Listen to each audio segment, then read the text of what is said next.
Wala po kasi mangyayari ko lagi lang sa bahay. Kailangan ko na po mag-asikaso na aking hanap buhay.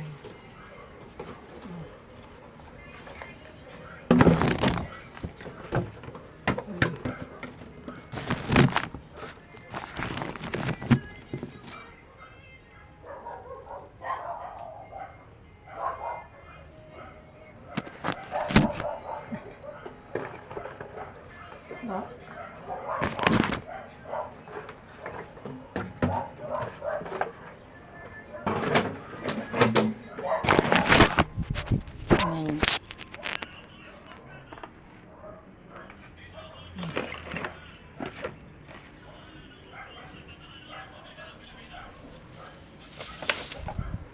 Sa tagal ko na pong hindi nangangalakan ko, konti lang tuloy ang ibibenta ko. Okay lang po. Ipunin ko muna, tapos bukas po bibenta ko na para maging pera. Yung iba, bukas na po malalaman ang aking ultrasound. Sana po, Lord, maresitahan na po ako ng gamot para po makainom.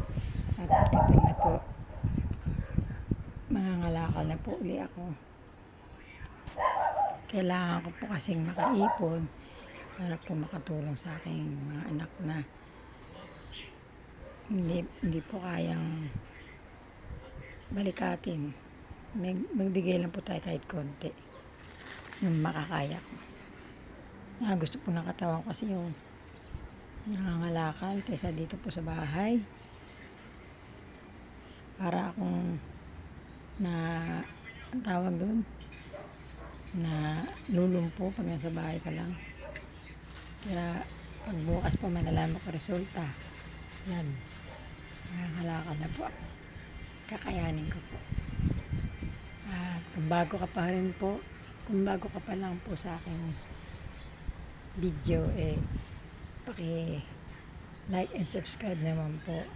Nanay Yolanda Vlog po. Humihingi na po ako ng awa na paki-subscribe naman po. Hanggang dito na lang